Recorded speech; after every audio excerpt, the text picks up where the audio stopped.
Welcome to Dead Air Confessions. Late at night, when the streets are empty and the signal begins to fade, people start sharing the things they never say out loud.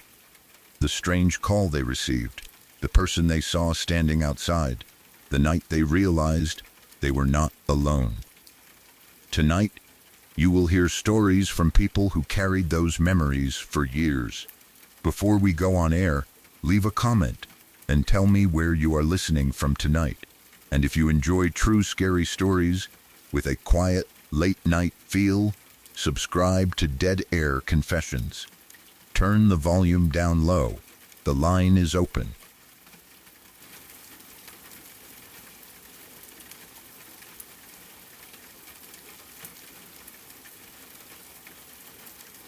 The strongest detail is that the toys were gathered at the foot of your bed, all facing you, then returned to their normal places before morning. I'm keeping your earlier discomfort with their unblinking eyes, the long silent stare, and your sister's convincing denial at the center. When I was younger, I shared a bedroom with my older sister. She was about 2 years older than me, and the room contained a large collection of her cuddly toys. They were arranged in different places around the room, sometimes on shelves, sometimes on furniture, and sometimes near her bed. Most children seem to find stuffed animals comforting. I never did. I disliked the way they looked at me. Even during the day, when the room was bright and nothing felt threatening, I had the uncomfortable feeling that their eyes followed me. I understood that they were only toys. Their faces had been designed to look friendly, and their eyes were made from plastic, glass, thread, or some other harmless material. But they did not have eyelids. They could never look away. No matter where I stood in the room, their expressions stayed exactly the same. They smiled without moving. Their eyes remained open. They stared through daylight, darkness, conversations, arguments, and sleep. I knew logically that they could not see anything. That did not stop the feeling. Some toys had large, shiny eyes that reflected the room. Others had smaller black eyes that looked like deep holes in their faces. From certain angles, the reflections made it seem as though the eyes were changing direction. My sister did not understand why they bothered me. To her, they were soft toys she liked and had probably owned for years. They belonged in the bedroom because that was where she kept them. To me, they were objects shaped like living creatures that remained awake all night. Bedtime made them worse. During the day, I could see their full shapes and remind myself what they were. At night, the details disappeared. The room was never completely black because streetlights outside sent a small amount of light through the window. The glow was weak, but it allowed me to see vague outlines. Furniture became larger. Clothes hanging from a chair looked like people. Corners appeared deeper than they really were. The cuddly toys became pale faces and dark eyes floating in the shadows. Their bodies blended into the room, but their eyes sometimes caught the light. I usually tried not to look at them. If I stared for too long, my imagination began adding movement. An ear seemed to shift. A head appeared to turn. A smile looked wider. I learned that the safest thing was to face another direction, close my eyes, and wait for sleep. One night, I woke after everyone else had probably been asleep for several hours. I do not know what woke me. There was no loud noise that I remember. My sister was quiet in her bed. The rest of the house seemed completely still. The room was lit only by the faint streetlight coming from outside.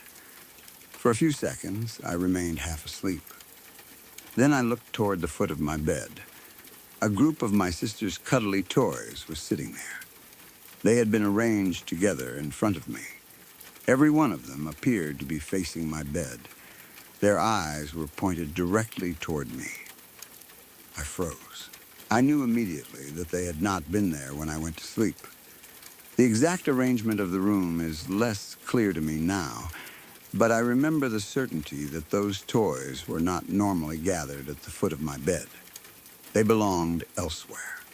Some may have come from shelves or from my sister's side of the room. Others may have been stored on furniture. Now they were together, close enough that I could see several faces at once. They looked like a small audience.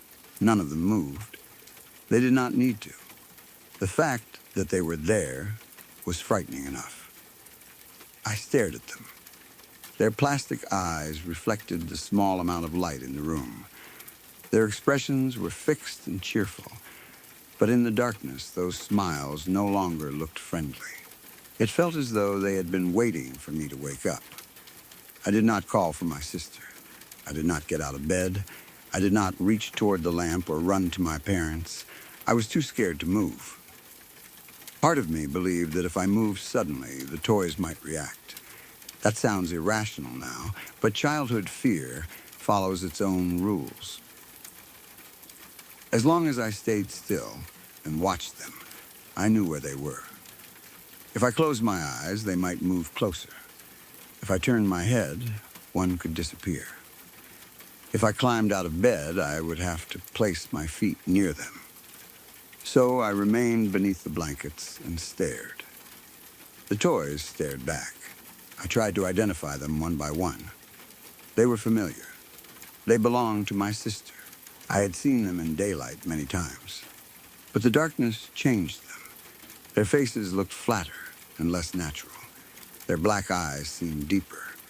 The gaps between them formed shapes that looked like additional figures.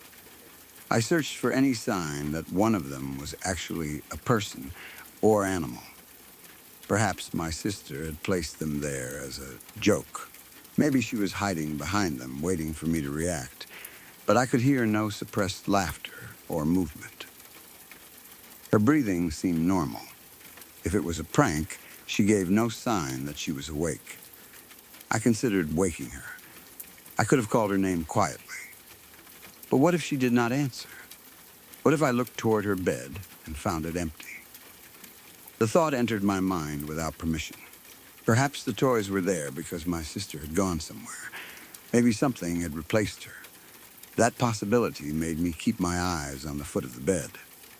I also worried that speaking would confirm to the toys that I was awake. As a child, I knew they were not alive, but fear made that fact less certain. The unblinking eyes had always bothered me. Now several pairs were aimed at me in the middle of the night. I could not explain how they had moved. The longer I watched, the more deliberate their arrangement seemed. They were not lying in a random pile. At least, that is not how I remember them. They seemed to be sitting upright or positioned so their faces remained visible. Someone had placed them that way. I do not know how long the stare lasted. Time feels different when you are frightened and waiting for something to happen. It may have been only a few minutes. It felt like most of the night. My eyes became tired, but I fought against sleep. Each time my eyelids lowered, fear forced them open again. The toys remained in the same place. No head turned, no arm lifted. No sound came from the foot of the bed. Eventually, exhaustion became stronger than fear. I fell asleep while still watching them. When I woke again, sunlight had entered the room. Morning made everything ordinary. The shadows were gone. Furniture had normal proportions again. My sister's toys were no longer gathered at the foot of my bed. They had disappeared from that position as if nothing had happened. I looked around the room and found them back in their usual places, or at least no longer arranged in front of me. That was almost worse than waking to find them still there. If the toys had remained at the foot of the bed, I could have shown someone. I could have asked why they had been moved. Their position would have proved that the night had not been a dream. Instead, morning had removed the evidence. At breakfast, I asked my sister whether she had put the cuddly toys near my bed. She said no. I watched her carefully because I expected her to laugh or look guilty. She did not. She did not seem as though she were hiding a prank. Her response was simple and natural. She appeared genuinely confused by the question. That frightened me more than if she had admitted doing it. If my sister had moved them, the mystery would have ended. She might have wanted to scare me because she knew I disliked the toys. An older sibling playing a nighttime prank would be cruel, but understandable. But her denial seemed honest. If she had not arranged them, who had? Our parents might have entered the room. Perhaps one of them had collected the toys from the floor and placed them near my bed without thinking. But there was no clear reason for an adult to do that during the night. If they wanted to tidy the room, they would probably return the toys to shelves or put them near my sister's bed where they belonged. Arranging them so they faced me would be a strange way to clean. A parent might also have moved them while checking on us and forgotten by morning. I do not remember asking. At that age, my sister's denial was enough to make the event feel impossible. The strongest ordinary explanation is that I dreamed it. I woke during the night, saw the real room, and experienced a vivid dream or hallucination layered over it. Children often have intense experiences during the transition between sleeping and waking. A person may open their eyes and see the bedroom, but part of the brain remains in a dream. Objects can appear in places where they are not. Shadows become people. Faces appear on walls. A pile of clothes becomes a creature. The experience feels completely real because the actual room is visible beneath the dream imagery. I may have experienced a false awakening. In the dream, I woke and saw the toys at the foot of the bed. I remained there watching them until I fell asleep again. Then I woke for real in the morning and found the room normal. The breakfast conversation happened after I was fully awake, but the nighttime scene had never occurred physically. That explanation fits the disappearance perfectly. The toys were gone because they had never moved. My sister denied arranging them because she truly had not touched them. My existing fear of their eyes supplied the content of the dream.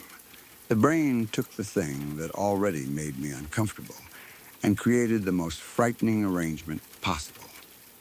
Instead of leaving the toys scattered around the room, it gathered them in one place and aimed them all toward me. The dream did not need them to attack. It understood that being watched was enough. Another possibility is that I woke briefly and misinterpreted objects at the foot of the bed. Blankets, clothes, pillows, or shadows may have formed a group of face-like shapes. Because I was already uncomfortable with the toys, my brain identified the shapes as them. The streetlight may have reflected from buttons, buckles, or shiny fabric and created the appearance of eyes. After staring for a long time, the image became more detailed in my memory. By morning, the objects had shifted, or daylight revealed their true forms. I then believed the toys had returned to their original places. The room did not change. My perception did. This is also plausible. Human vision is unreliable in low light. The eyes lose color and fine detail. The brain fills missing information using expectation. If I expected stuffed animals, vague rounded shapes would become stuffed animals. If I feared their eyes, any two reflections would become a face. The more frightened I became, the more convincing the image would feel. There may actually have been toys near the foot of the bed, but not intentionally arranged. My sister could have left them there earlier. They might have fallen from a shelf or been knocked onto a chair, box, or blanket. From my lying position, their faces appeared to point toward me. In the morning, someone moved them before I paid attention, or I no longer viewed them from the same angle. The difference between night and morning could create the sense that they had vanished. Perhaps I had forgotten that they were placed there before bedtime. Children do not always notice the exact position of every object in a room. Because I strongly disliked the toys, I may have avoided looking toward them while getting ready for bed. They could have been there the whole time. When I woke and noticed them, the arrangement seemed new. My sister's denial would then be technically true if she had not moved them during the night. She may have placed them there earlier in the day and forgotten. I asked whether she had put them there, meaning during the night. She answered no, because she had not. The misunderstanding preserved the mystery. A pet could have moved them if we had a cat or dog in the house, though I do not remember one being part of the event. A cat could knock stuffed animals from a shelf and drag or push them across the room. A dog might collect soft toys. But an animal arranging several of them upright and facing the bed would be unlikely. They might land in a pile that looked deliberate from one angle. Again, perception would do the rest. One of my parents could also have entered the room to check on us and moved the toys as part of a harmless joke. Perhaps they knew I disliked them and did not realize how badly it would frighten me. They may have planned to admit it later, but forgot. Or they may have moved the toys away before morning to avoid upsetting me. There is no evidence for that, but it requires no supernatural explanation. My sister's expression convinced me she was not responsible, but children are not always good at reading whether someone is lying. She was older than me and may have been able to keep a straight face. If she wanted the prank to work, denying it would make it more effective. She knew I already felt watched by the toys. She could have waited until I fell asleep, carried several to the foot of my bed, and arranged them.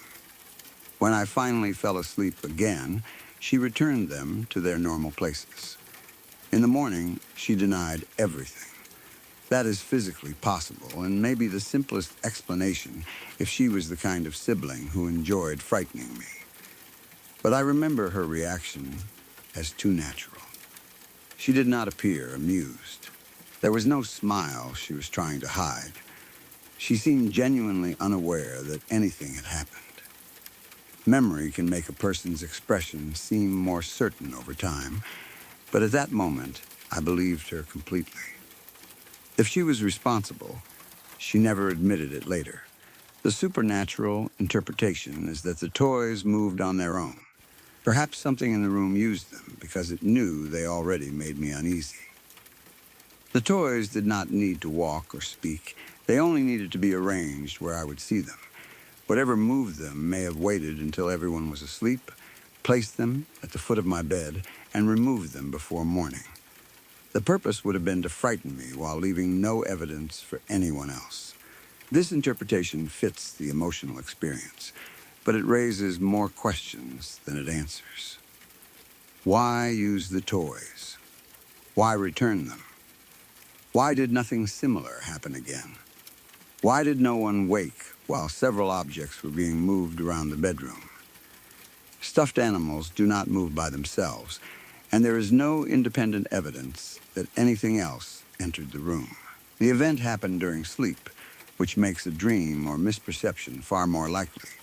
Still, the arrangement remains vivid because it was so specific. They were not scattered across the floor. They were not falling from shelves. They were watching me. That purposefulness is what makes ordinary explanations feel incomplete. A dream can create purpose. A prank can create purpose. A frightened memory can create purpose where there was only chance. Those possibilities are enough. But as a child, I had no language for sleep hallucinations or visual misperception.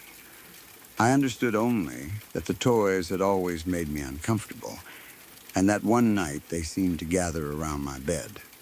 The fact that they lacked eyelids had bothered me for years.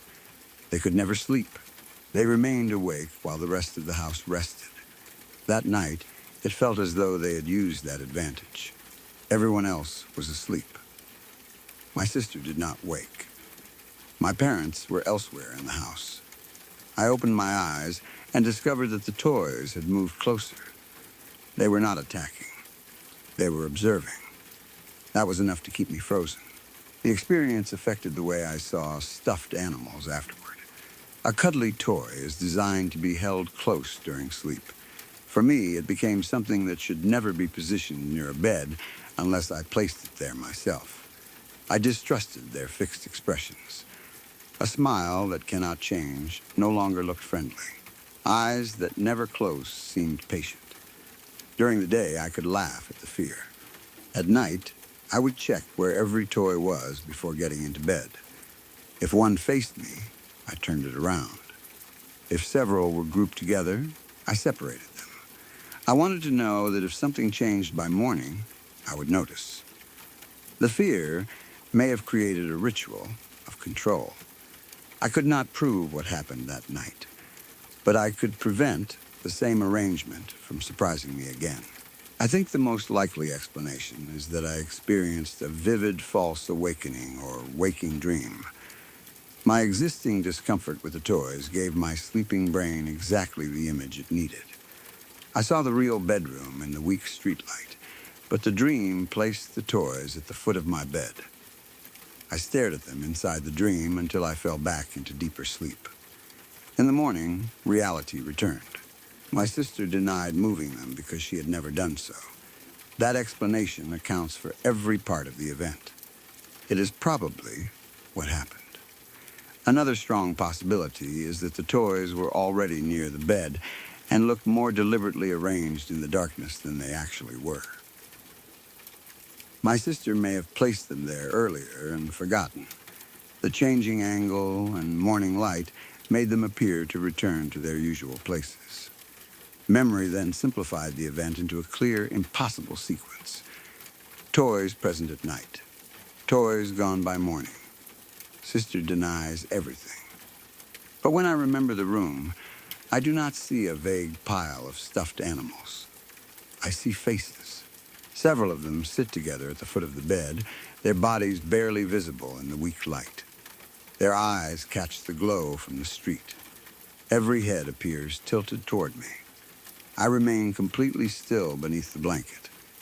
I wait for one of them to move. None does. That somehow makes it worse. Eventually, I fall asleep while they continue watching. Morning comes, and the space is empty. The toys are back where they belong. At breakfast, I ask my sister whether she put them there. She says no. She does not laugh. She does not look guilty. She simply returns to eating, unaware that during the night all of her unblinking toys had gathered at the foot of my bed and waited for me to wake.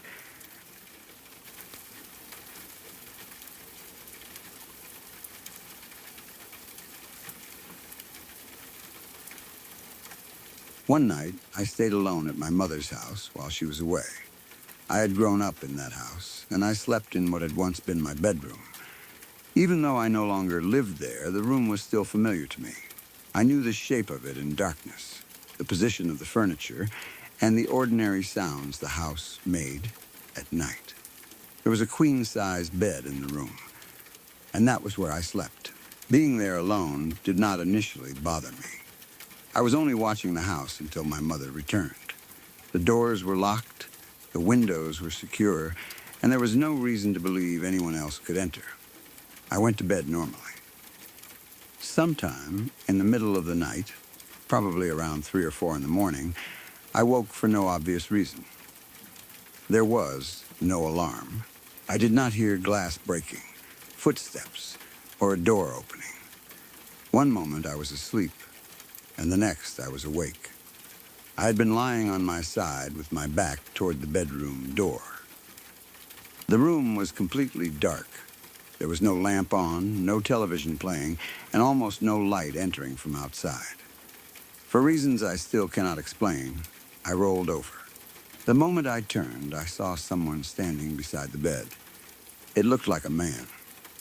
When I describe him as white, I do not mean his skin color or ethnicity. His entire form appeared pale, almost luminous. He had a strange white glow that made him visible even though the room itself was pitch black. I could not see him the way I would see an ordinary person under a lamp. I do not remember detailed clothing, hair, or facial features. What I saw was the unmistakable shape of a person standing very close to me. He was right beside the mattress. The sight of him triggered an immediate physical reaction. I shot straight upright. I threw the covers away from my body and tried to get out of the bed as fast as possible. There was no time to think. I did not ask who he was or why he was in the room. I did not reach for a weapon or try to turn on the light. My body reacted before my mind could understand what I was seeing. The last clear thing I remember is the man reacting to me. He seemed startled. He did not leap backward or run, but his body changed slightly, as though my sudden movement had surprised him. That detail has remained with me more than almost anything else.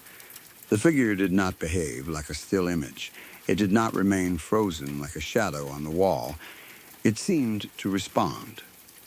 I shot out of bed, and he reacted as though he had not expected me to wake so violently. Then, everything went black. I do not remember falling. I do not remember hitting the floor. There is no memory of the man touching me or moving toward me. My awareness simply stopped. The next thing I knew, it was morning. I woke on the bedroom floor. For several seconds, I did not understand why I was there. Then, the memory returned. The dark room, the pale figure beside the bed, my body flying upright, his startled response. Then, nothing. Daylight had entered the room by then, and there was no one standing beside the bed. The house was silent. I checked everything. The doors were still locked. The windows were closed. There was no sign that anyone had forced their way inside. Nothing was missing. No drawers had been opened. Nothing in the house looked disturbed. Even the bedroom door was locked. There was no clear way for a stranger to have entered the room, stood beside me, and left without unlocking anything or leaving evidence. I searched anyway. I checked the other rooms and looked in the places where a person might hide. I expected to find an open window, damaged lock, muddy footprint, or object out of place. There was nothing. The house looked exactly as it had before I went to sleep. That left me with two separate mysteries. The first was the figure. The second was the blackout. I know I was awake when I saw him. At least that is how the experience felt. I remember opening my eyes, rolling over, recognizing the bedroom, and reacting physically. The movement was not slow or dreamlike. I shot out of bed with enough force that I apparently ended up on the floor. But waking in the night does not always mean the brain is fully awake. The most likely explanation for the figure is a hypnopompic hallucination. These hallucinations occur while a person is waking from sleep. The real room becomes visible, but dream imagery continues for several seconds. A person may see a stranger, shadow, animal, relative, or figure standing close to the bed. The image can seem completely solid. It may appear to move or react. The person experiencing it usually does not feel as though they are dreaming. They feel awake because they recognize the room and can sometimes move normally. That matches much of what happened to me. I woke suddenly during the early morning hours, when vivid dreaming is common. My bedroom was completely dark, and my mind may still have been partly inside a dream. When I rolled over, the brain could have placed a human figure beside the bed.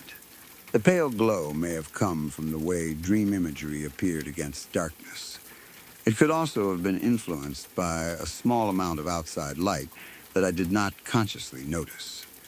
A curtain, hanging garment, reflection, or object near the bed might have provided the outline. My half-asleep mind completed it as a person.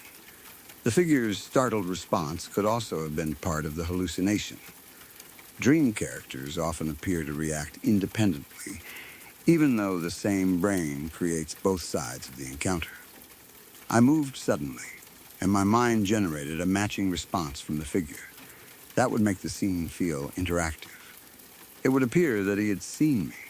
In reality, the image changed because my own movement changed the dream.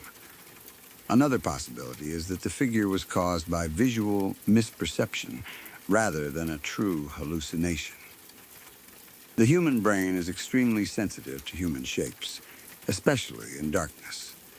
A pile of clothing, curtain, lamp, chair, or reflection can become a standing person when seen immediately after waking. The eyes need time to adjust. The brain fills in details before accurate vision returns. Because the room was familiar, I might have assumed I knew exactly what every object looked like. But furniture may have been moved since I lived there. A coat, box, or hanging sheet could have been positioned somewhere unusual. A tiny amount of light could make one object appear pale, while everything around it remained black. When I shot upright, the shape may have seemed to react because my viewing angle changed. A shadow shifted. A hanging item moved in the air. My own body blocked or revealed a faint light source. To a frightened, half-awake mind, that change became the man recoiling. By morning, the object would look ordinary. I may have walked past it several times without recognizing it as the source. However, I remember the shape as clearly human. It did not seem like a coat or reflection. It stood close enough that I believed another person had entered my room. That certainty is difficult to dismiss emotionally, even though sleep-related hallucinations are known for producing exactly that feeling. The blackout is more concerning. One possibility is that I fainted. I may have shot out of bed too quickly, causing a sudden drop in blood pressure. When someone rises rapidly from sleep, blood can temporarily fail to reach the brain efficiently, especially if they are dehydrated, exhausted, ill, overheated, or prone to low blood pressure. That can cause dizziness, loss of vision, and fainting. The sequence would make sense. I woke and saw something frightening. Adrenaline surged. I moved from lying down to standing almost instantly. My blood pressure dropped. I lost consciousness and fell to the floor. The figure had already been a hallucination or visual mistake, so it disappeared when I fainted. I remained on the floor until morning. This is probably the strongest ordinary explanation. Fear itself can also contribute to fainting. Some people experience vasovagal syncope when confronted by extreme stress. The nervous system responds in a way that lowers heart rate and blood pressure, leading to temporary loss of consciousness. Seeing what I believed was an intruder beside my bed would provide a powerful trigger.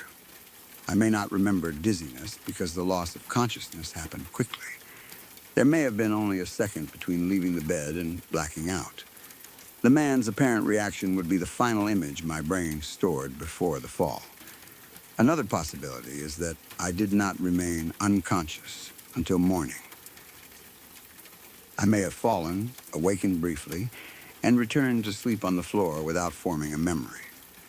People often overestimate the duration of unconsciousness when no clock or witness is available. A true faint usually lasts only a short time.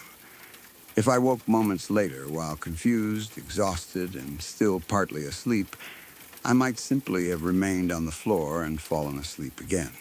By morning, it would feel as though I blacked out for hours. The missing time may actually have been ordinary sleep. There is also a chance that the entire sequence happened during a parasomnia. I could have been dreaming that I woke, saw the man, and threw off the covers. My body then acted out part of the dream, causing me to leave the bed and fall. Normally, the body remains mostly still during vivid dreaming, but partial arousals can allow movement. I might have rolled, climbed, or stumbled from the mattress while still asleep. The visual scene and physical movement would belong to the same confused sleep state. I later woke on the floor and remembered the dream as a waking event. This would explain why no intruder was present and why the room remained locked. It would also explain why there was no memory of impact or pain during the fall. My awareness may not have been fully active. A false awakening is another possibility. I may have dreamed that I woke in my old bedroom and saw someone beside the bed. Within the dream, I shot upright and blacked out. Then I moved physically in my sleep, fell from the bed, or climbed down without remembering. When I woke on the floor in the morning, the dream and my real location became connected. The brain created a simple explanation. I am on the floor because I tried to escape the man. The physical fall may have occurred separately from the dream. That would make the event feel continuous, even though it involved two different processes. The fact that I was sleeping in a former bedroom could have contributed. The room was familiar, but it was no longer my current sleeping environment.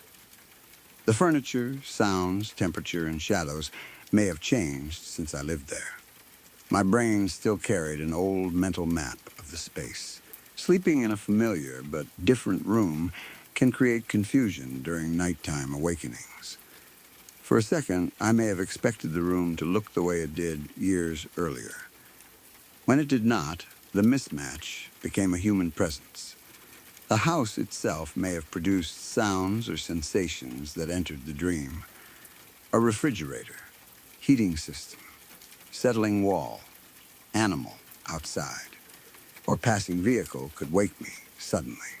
The brain, already alert to being alone, interpreted the awakening as evidence that someone was nearby. I rolled toward the door because some sound or instinct directed my attention there. Then I saw the figure. The sense of being watched may have come before the visual image. My threat system activated. My mind created the person who explained the feeling. A real intruder is far less likely, but cannot be dismissed solely because the doors were locked in the morning. Someone with a key could enter and leave. A family member, neighbor, former resident, maintenance worker, or person who knew the property might have access. A lock could also appear secure while being easier to manipulate than expected. But several details argue against an intruder. Nothing was stolen. Nothing was disturbed. The bedroom door was locked. There was no sign of forced entry. Most importantly, a real person standing beside the bed would probably react more dramatically when I suddenly lunged upward. They might run, speak, attack, or make a sound. Even if I fainted immediately, they would need to leave the locked room and house without leaving any trace. It is possible, but there is no evidence supporting it. The glowing appearance also does not fit an ordinary intruder well. A person could wear white clothing that reflected faint light, but I remember the figure itself as illuminated. There would need to be a light source somewhere in the room. If moonlight or a street light entered through the window, that might explain the pale appearance. But then parts of the room should also have been visible. Instead, the man seemed to stand out against complete darkness. That quality makes a hallucination more likely. The supernatural explanation is that something appeared beside the bed while I was alone. Perhaps the figure was connected to the house, my former room, or someone who had lived there before. It may have been watching me sleep and did not expect me to wake. That would explain the startled reaction. The man was not attacking or reaching toward me. He was simply standing there. When I suddenly sat up, he reacted because he realized I could see him. Then I lost consciousness. By morning, the figure was gone, and the locked room remained unchanged because it had never entered physically. Some people might interpret the white glow as a spirit or apparition. Dark shadow figures are often described as threatening, while pale or glowing figures are sometimes associated with the dead, memories, or protective presences. But the color does not reveal intention. The figure frightened me because it stood too close, not because it performed an openly hostile action. It may have been startled rather than aggressive. If it was an apparition, perhaps the encounter ended when I fainted, because I was no longer able to perceive it. That interpretation fits the experience as I remember it, but it is impossible to verify. No one else saw the figure. It did not return. There was no photograph, mark, or object moved. The event happened immediately after waking, which strongly supports a sleep-related cause. I cannot use the feeling of certainty as proof. Hypnopompic hallucinations feel real precisely because the person believes they are awake. The figure's apparent awareness is not proof either. Dream imagery can react convincingly. What troubles me most is not only seeing the man, it is the way the encounter ended. If I had turned on the light and watched him disappear, I could say the figure was a shadow. If I had closed my eyes and reopened them to find the room empty, I could call it a brief hallucination. Instead, my memory stops while he is still present. I never saw him vanish. I woke hours later on the floor. That missing transition allowed the figure to remain real in my mind. There is no moment where the illusion breaks. The last image is of him reacting to me. Then, darkness. The morning does not disprove him.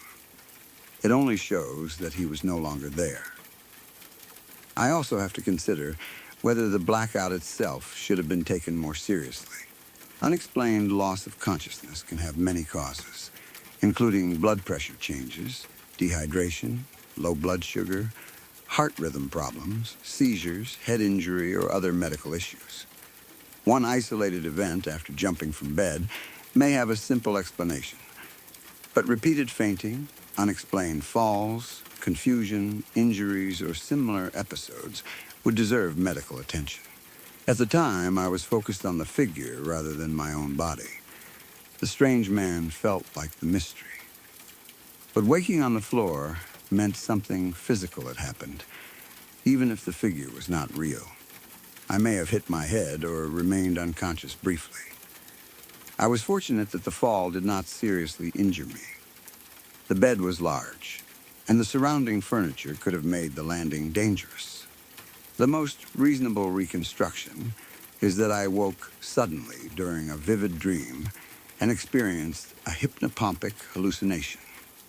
The dark room and unfamiliar arrangement of my old bedroom helped my brain create the shape of a pale man standing beside the bed. When I reacted, I rose too quickly, experienced a sudden drop in blood pressure or fear-related fainting, and fell. I then woke briefly or remained asleep on the floor until morning. The house stayed locked because nobody had entered. The man's startled movement was part of the hallucination, or a shift in shadow caused by my own motion. That explanation accounts for nearly everything. It is probably what happened. But it does not change how the memory feels. I remember lying on my side in the darkness. I remember waking for no apparent reason. Something made me roll toward the door. A pale man stood beside the bed, close enough that I could have reached him. He was visible without any light I could identify. I shot upright and threw the covers away. For a fraction of a second, the expression or posture of the figure changed. He looked surprised, not frightened exactly, not aggressive. Startled, as though he had been watching someone who was never supposed to notice him. Then, my awareness disappeared.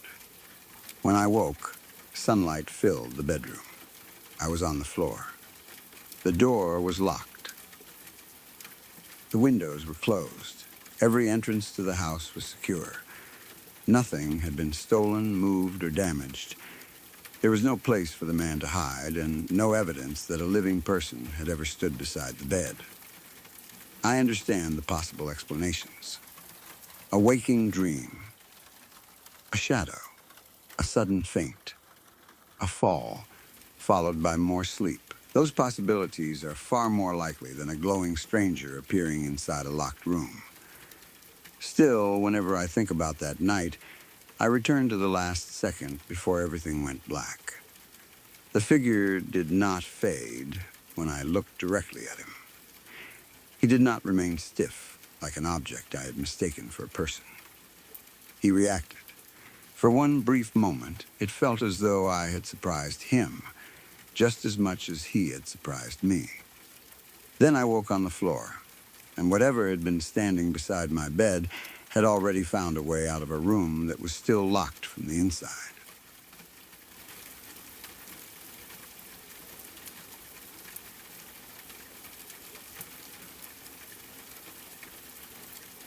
The strongest detail is that the figure engaged more than your vision. You heard the stairs creak in rhythm, moved aside for him, and even felt the air shift behind you before finding nothing there.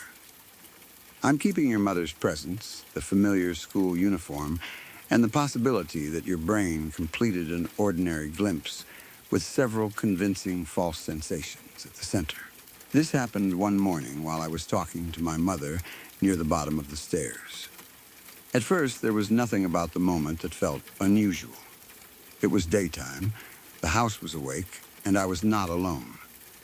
My mother was standing close enough to speak with me, so I had no reason to feel nervous or expect anything strange. That is part of what made the experience so difficult to explain afterward.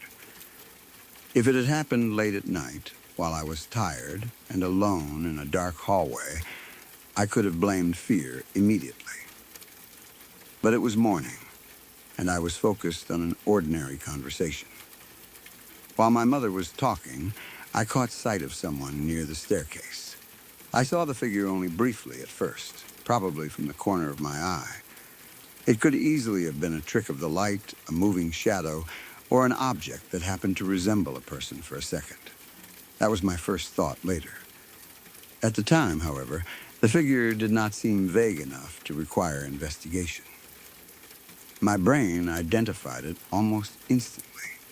It looked like my little brother. The figure was approximately his height and had the same small build. I recognized the trousers as the type he used to wear with his school uniform. Because it was morning, the clothing made perfect sense. He appeared to have on a white shirt, too. I also remember something around the top of his head that may have been a hat, though that detail is much less certain. I did not study him carefully. I did not need to. I believed I knew exactly who was coming down the stairs. I turned my attention back to my mother and continued talking. That decision seems important now. I did not remain focused on the figure long enough to confirm his face. I saw enough familiar details for my brain to make an immediate conclusion. Then I treated that conclusion as fact. My brother was coming downstairs. There was nothing unusual about that. As my mother and I continued speaking, I heard movement above us. The stairs began to creak. Our staircase made recognizable sounds when someone walked on it. Each step caused a small response from the wood, and the noises moved downward in a regular pattern. That was exactly what I heard. Creak, pause, the rhythm, matched a person making their way down the stairs at an ordinary pace. The sound did not rush. It did not stop suddenly. It traveled from the upper steps toward the bottom, just as I expected it to if my brother was walking down. I did not look again because the sounds appeared to confirm what I had already seen. The figure had looked like my brother. Now I could hear him descending. My mind had no reason to question it. The steps came closer. When I believed he was reaching the bottom, I moved out of his way. The area near the stairs must have been narrow enough that I thought I was blocking his path. Without interrupting my conversation much, I shifted aside and said, "Sorry," followed by my brother's name. I spoke naturally, the same way I would if I had accidentally stood in front of him. Then, I felt the air move. It seemed as though a person passed behind me. There was a small shift in the space close to my body, like the movement of air created when someone walks nearby. That sensation completed the experience. I had seen my brother. I had heard him come down the stairs. I moved aside. Then I felt him pass behind me. Only after all of that did I turn around. There was no one there. The space behind me was empty. My brother was not walking away. He was not standing nearby. There was no person in the hallway or room beyond the stairs. Nothing moved. For a moment, I could not understand what I was seeing. The absence did not match the information my senses had just given me. I looked toward the stairs. There was nobody on them either. My mother noticed my confusion and looked at me strangely. From her point of view, I had moved aside and apologized to someone who did not exist. She had apparently not seen the figure. She had not heard anything that made her think my brother was approaching. She did not react to footsteps or make room for him herself. I felt embarrassed and quickly played it off as a misunderstanding. I did not want to turn an ordinary morning into a dramatic conversation about seeing someone who was not there. I may have said I thought my brother had come downstairs, or I may have simply laughed and continued talking. Outwardly, I moved on. Internally, I remained confused. The experience had not depended on only one sense. I could have understood seeing a vague figure incorrectly. Peripheral vision is unreliable, especially when something is moving. But I had also heard the stairs. The creaks had followed the pattern of footsteps. Then I felt the air shift as the person passed behind me. It seemed as though most of my senses had agreed that someone was present. Then I looked directly and found nothing. I began questioning every part of the experience. Had I really seen a boy? Or had I seen a patch of light shaped like one? Were the school uniform trousers a clear visual detail? Or did my mind add them after deciding the figure was my brother? Had the stairs actually creaked in sequence? Or had the house made several normal settling noises that I organized into footsteps? Did the air truly move? Or did I create that sensation because I expected someone to pass? The most likely explanation is that the first visual glimpse started everything. I saw an unclear shape near the stairs. The shape was close to my brother's height. It contained familiar colors, something dark near the lower half and something pale above. My brain rapidly interpreted those patches as school trousers and a white shirt. Once I believed the figure was my brother, every later sound became part of the same event. The human brain does this constantly. It receives incomplete information and fills in the missing details using expectation and memory. Most of the time, that ability is useful. We recognize people from their walk, clothing, voice, or outline before seeing their faces clearly. We understand words even when some sounds are obscured. We identify objects in poor lighting. But the same system can occasionally create a convincing mistake. My brother was someone I expected to be in the house. It was morning when he might reasonably wear a school uniform and come downstairs. The image fit the context so well that my brain accepted it immediately. After that, I was no longer neutrally listening to the house. I was listening for my brother. Wooden stairs often make noises without a person walking on them. Temperature changes can cause boards to shift. The weight of someone moving elsewhere in the house may travel through the frame. Pipes, walls, and furniture can produce small creaks. Several unrelated noises occurring one after another can sound like footsteps if a listener expects footsteps. The rhythm I remember may have been real, but the interpretation may have been wrong. There could have been a creak near the upper stairs, followed by another lower down as the structure settled. Because I already believed someone was descending, I heard a continuous journey. The brain often creates patterns from separate sounds. A few taps become someone knocking. A pipe becomes a voice. A branch scraping against a wall becomes fingernails. The sound does not need to be imaginary. Only the explanation is mistaken. My mother may not have reacted because the creaks were quiet, ordinary noises she had learned to ignore.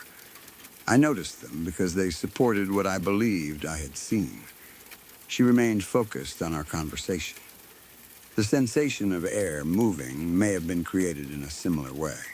When I stepped aside, my own movement disturbed the air around me. Turning my shoulders, shifting my clothing, or moving near a wall could create a small draft. The house may have had airflow from an open door, heating vent, or nearby window. If someone else moved in another part of the space, the current could change slightly. Normally, I would not notice any of this. But I was waiting for my brother to pass behind me.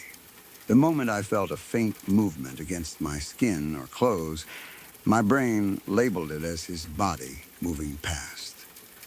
Expectation changed a meaningless physical sensation into confirmation. There may not even have been a strong air movement. The sense of someone passing can be partly imagined. People sometimes feel a presence behind them after hearing a sound, even when nothing touches them. The body becomes alert to small temperature and pressure changes. A slight cool area or movement of hair can feel like another person nearby. Because I had already made space for him, I may have produced the sensation unconsciously. The experience can therefore be reconstructed as a chain of normal events. First, I noticed an ambiguous shape. My mind identified it as my brother. Then I heard normal house creaks and interpreted them as his footsteps. I moved out of the way, causing air and clothing to shift. I interpreted that shift as him walking behind me. When I turned, reality failed to match the story my brain had assembled. Nothing supernatural was required. This explanation is strong because each part depended on the one before it. If I had not first seen the figure, the stair sounds might have meant nothing. If I had not heard the stair sounds, I would not have moved aside. If I had not moved aside, I might not have felt the air shift. The entire encounter could have grown from 1 second of mistaken peripheral vision. There is another possibility. My brother may actually have appeared briefly at the top or side of the stairs. Perhaps he stepped into view, then moved back before I turned fully. I saw him, assumed he continued downward, and stopped watching. The stair noises may have come from him returning to another room or moving across the upstairs floor. When I believed he reached the bottom, I moved aside, but he had never come down. If he was elsewhere when I asked him later, he may not have remembered approaching the staircase. This would explain why the figure looked so familiar. It may genuinely have been my brother. The error would involve his direction of movement, not his identity. However, I remember the creaks traveling down the staircase, and I felt the figure pass behind me. Those parts would still require misinterpretation. The figure could also have been another family member, a coat, or an object seen at a misleading angle. A hanging garment with dark fabric below and a pale section above might resemble a child in uniform. Something on a banister could look like a hat. Morning light coming through a nearby window may have projected a person-shaped reflection or shadow. When I turned my eyes away, the light changed. A cloud passed, a door moved, or someone crossed another room. By the time I looked back, the original shape was gone. That would create the impression that the person had continued downstairs. The possible hat is one clue that the image may have been incomplete. I am not certain whether it was actually there. Uncertain details often come from the mind trying to explain an unclear outline. Perhaps the top of the figure looked wider or darker than my brother's head. My brain supplied the idea of a hat because it could not identify the shape. The trousers and white shirt may have been the same kind of reconstruction. I knew what my brother wore for school, so those were the clothes I expected. Memory may have strengthened them later. At the time, I might only have seen dark legs and a light upper body. After repeatedly recalling the event, the colors became specific clothing. That does not mean I am lying or inventing details intentionally. Memory is not stored like a recording. Each time we remember something, the brain rebuilds it from surviving fragments. The certainty that I saw my brother may remain strong while the exact visual information changes. The conversation with my mother may also have divided my attention. I was not focusing fully on the staircase. My eyes caught movement while my mind was processing speech and preparing a response. Divided attention makes errors more likely. I may have looked just long enough to classify the shape, but not long enough to verify it. Because the classification was familiar and harmless, I returned to the conversation. If the figure had looked like a stranger, I would have stared longer. I would have asked who it was. The fact that I believed it was my brother prevented me from checking. That is why familiar misidentifications can be so convincing. The brain does not investigate information that appears expected. A more unusual explanation is that I experienced a brief hallucination. People can occasionally see or hear something that is not present without being asleep or suffering from a serious condition. Fatigue, stress, migraine, illness, medication, anxiety, or a momentary neurological error can produce vivid perceptions. Morning is often a transition period between sleep and full alertness. If I had recently woken, part of my brain may still have been in a dreamlike state. I could have projected the image of my brother onto the staircase. The sounds and sense of passing may have been part of the same brief event. However, a multisensory hallucination involving sight, sound, and touch while I was standing awake and talking would be less common than a simple chain of misinterpretations. There is no indication that I experience similar events regularly. A single unusual perception is not impossible, but it is not the first explanation I would choose.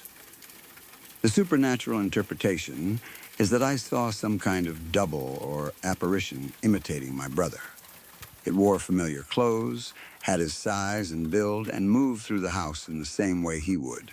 It descended the stairs without becoming fully visible. It even seemed to displace air as it passed. Then it disappeared before I could look directly at it. Stories from many cultures describe doubles of living people, sometimes called doppelgangers. They appear briefly in familiar settings and are often mistaken for the real person. The witness may see a family member enter a room, walk down a hallway, or pass through a doorway, only to discover that the real person is somewhere else. Some traditions treat these appearances as warnings or omens. Others describe them simply as unexplained copies. My experience has similarities to those stories. I did not see a random ghost. I saw someone whose identity I accepted immediately. The figure behaved naturally enough that I apologized and moved aside. Only the disappearance revealed that something was wrong. But there is no evidence that the figure existed outside my perception. My mother did not see it. She apparently did not hear the footsteps. Nothing else happened afterward. My brother was not harmed, and there was no meaningful event linked to the sighting. Calling it a doppelganger gives the experience a name, but it does not prove what caused it. Another spiritual possibility is that the figure was not copying my brother deliberately. It may have been the residual image of someone who once used the staircase. Perhaps a child in similar clothing had lived in the house before. I interpreted the figure as my brother because that was the closest match in my memory. The sounds and movement could have been a kind of replay. But there is no known history connecting a schoolboy or death to the house. The specific resemblance to my living brother makes expectation and misidentification much more likely. What continues to disturb me is how complete the event felt.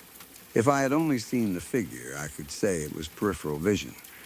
If I had only heard footsteps, I could blame the house. If I had only felt air move, I would have ignored it. But all three occurred in the correct order: sight, sound, physical sensation. Then, absence. It felt as though reality supported the presence until the exact moment I turned to confirm it. That is why the experience remains strange, even though I understand how the mind could produce it. The senses do not operate independently as much as people assume. The brain combines them into one model of the world. Once the model says, your brother is coming downstairs, vision, hearing, and touch are interpreted through that conclusion. The agreement between the senses may not be three separate pieces of evidence. It may be one expectation influencing three channels of information. The original glimpse created the belief. Everything afterward was organized around it.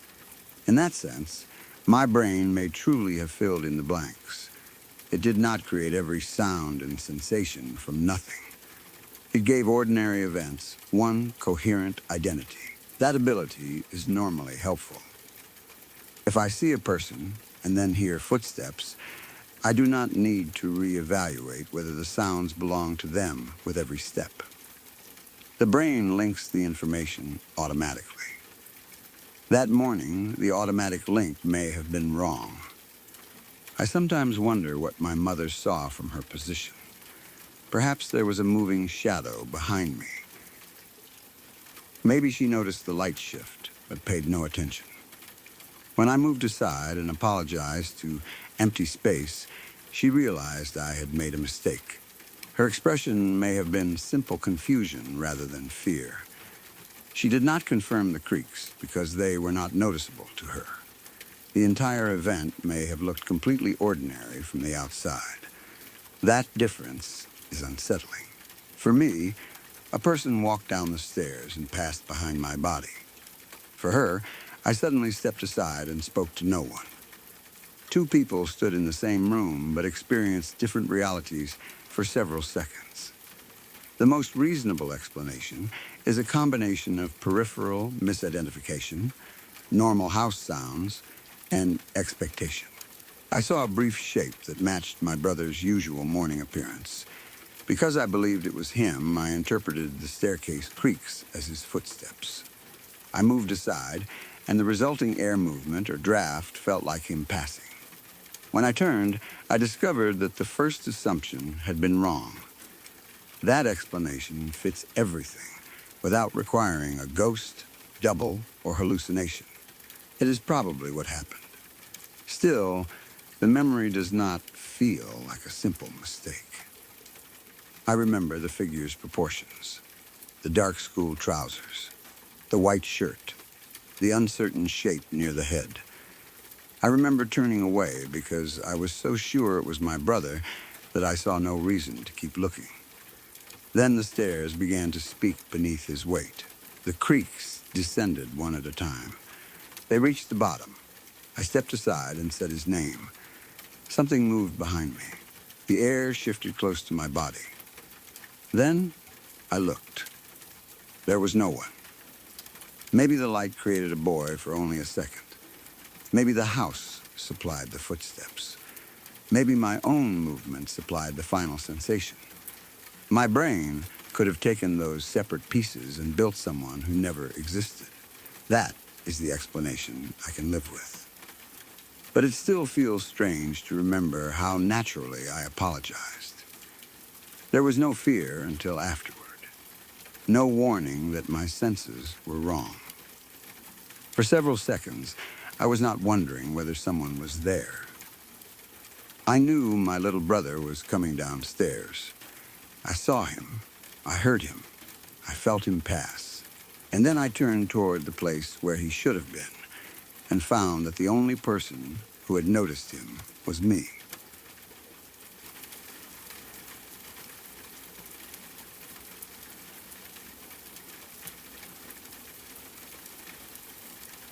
We will get back to the next confession in a moment. If you are new here, subscribe to Dead Air Confessions for more real stories from people who experienced something they still cannot explain. Your support helps keep these late-night broadcasts alive. You can also leave a like and tell me which story has unsettled you the most so far. Now, let's return to the signal.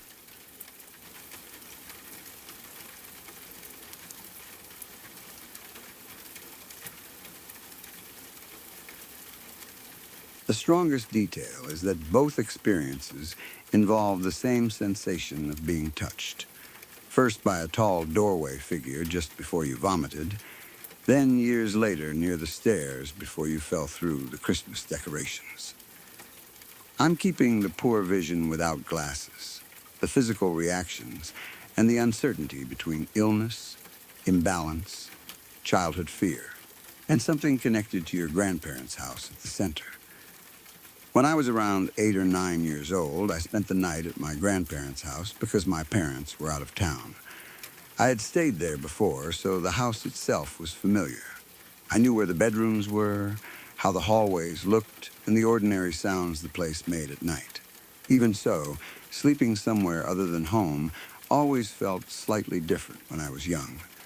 A room could be familiar during the day and still feel strange after the lights went out. Furniture became dark shapes. Doorways looked deeper than they really were. Every small sound seemed louder because the rest of the house was silent. I also wore glasses. Without them, I could see larger shapes and movement, but details became blurred. Faces were difficult to recognize from a distance, especially in low light. That mattered during what happened that night. At some point after I had fallen asleep, I woke and saw someone standing in the doorway. I do not remember hearing footsteps or the door opening. I simply became aware of a figure at the entrance to the room. Because I had been asleep, my glasses were not on. The figure was blurry, but it was clearly shaped like a person. It stood upright and filled a large part of the doorway. The first thing that seemed wrong was the height. The person appeared much taller than either of my grandparents. I knew their general shapes well enough to recognize that this was not how either of them normally looked. Perhaps the darkness exaggerated the figure's size. A person standing closer to the doorway could appear larger, and my poor vision made it difficult to judge distance accurately. But from the bed, it seemed unusually tall. I could not see a face.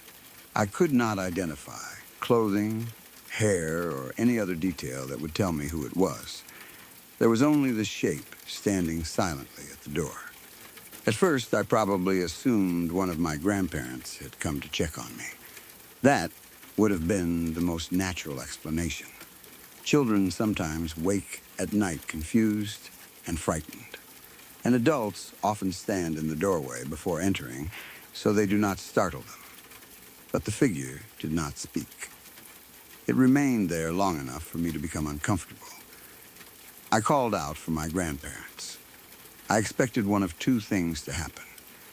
Either the person in the doorway would answer and reveal that it was my grandmother or grandfather, or I would hear one of them responding from another room. Instead, the figure seemed to move toward me. The shape grew closer. I could not see exactly how it crossed the room, but I had the clear impression that it was approaching the bed. That made me panic. I called out again, or tried to, but the figure continued coming closer. Then I felt something touch me. The sensation was real enough that my entire body reacted. I vomited. I do not know whether the touch caused it directly, or whether fear, illness, and sudden movement all happened at the same time. I only remember that the figure reached me. I felt contact, and then I became violently sick. Everything after that is less clear. My grandparents must have come into the room once they heard me or realized I was ill. They may have cleaned me up, changed the bedding, or stayed beside me. I do not clearly remember what they said about the figure. Perhaps they told me I had been dreaming. Maybe they believed I woke because I was already becoming sick and mistook one of them for something frightening. It is possible one of them had actually entered the room after hearing me move or breathe strangely. Without my glasses, frightened and half asleep, I might not have recognized them. The person could have seemed taller because of the angle, the doorway, or the shadows behind them. When I called out, they approached to help. They touched me to check whether I was awake or had a fever. Then I vomited because I had been ill all along. That is probably the most straightforward explanation. The sickness may have caused the entire experience. When someone is nauseated, feverish, dehydrated, or developing a stomach illness, sleep can become disturbed. A child might wake confused, see shapes incorrectly, or experience a vivid dream continuing into the room. The body can feel strange before vomiting, sometimes producing dizziness, pressure, chills, panic, and the sensation that something is wrong nearby. My mind may have turned that physical distress into the image of a tall person in the doorway. The figure approached because the nausea was becoming stronger. The touch may have been the feeling of a blanket, my own hand, or one of my grandparents reaching me after I called. Then I vomited, because that was what my body had been preparing to do from the beginning. In that version, the figure did not make me sick. Being sick created the figure. A hypnopompic hallucination is another possible explanation. These happen during the transition from sleep to wakefulness. A person sees the real bedroom, but continues experiencing part of a dream. They may see someone standing in a doorway, beside the bed, or in a corner. The figure can appear completely solid and may move closer. Sometimes the person feels touched, pressed, or held. The hallucination usually fades once the brain fully wakes. Because my glasses were off, the real doorway was already blurred. That would give the brain very little visual information to work with. A hanging coat, curtain, shadow, piece of furniture, or ordinary adult shape could become a much taller stranger. If I had been dreaming about someone entering the room, the image might remain for several seconds after my eyes opened. When I called for my grandparents, the hallucination could appear to move. Then an actual grandparent might enter and touch me, just as I vomited. The dream figure and real person would merge into one continuous memory. That would explain why I could not identify any features. The person may never have had a clear face because it was created from shadow and dream imagery. It could also explain the exaggerated height. Dream figures are not limited by accurate proportions. The doorway may stretch them. Poor vision removes the details that would normally correct the mistake. Fear fills in the rest. What stayed with me, however, was the sequence. The figure stood at the entrance. I called for help. It moved toward me. It touched me. Then I vomited. As a child, I understood those events as directly connected. Something had come into the room and made me sick. That memory became more troubling because another strange incident happened at my grandparents' house later. It was Christmas. The house was decorated for the holiday, including decorations attached along the staircase. I was upstairs playing by myself. The atmosphere should have felt cheerful and safe. There were familiar decorations, family nearby, and the excitement that usually comes with Christmas. But while I was upstairs, I began feeling that something was behind me. I did not clearly see a figure that time. There was only the sensation of another presence in the space. It felt as though someone stood close enough to watch me. At first, I may have tried to ignore it. Children often become frightened by empty rooms and then feel embarrassed about reacting. I might have told myself it was imagination. Perhaps the house made a noise, or I saw movement at the edge of my vision. But the feeling became strong enough that I decided to leave. I moved toward the staircase. I wanted to go downstairs and return to where the adults were. The closer I came to the stairs, the more uneasy I felt. Then I felt as though something touched me again. The sensation came from behind. Immediately afterward, I lost my balance and fell down the stairs. As I fell, I pulled or knocked down the Christmas decorations that had been attached along the steps. Everything came down with me. The fall must have been loud. Decorations shifted, struck the stairs, or tore loose while I tumbled. I do not remember every impact, but I remember the fear and confusion. To the adults, it probably looked like a normal childhood accident. A child running or moving too quickly near stairs can easily trip. Decorations attached to the railing or edges can catch on clothing. One wrong step can lead to a fall. But to me, it did not feel as though I simply slipped. I felt touched first.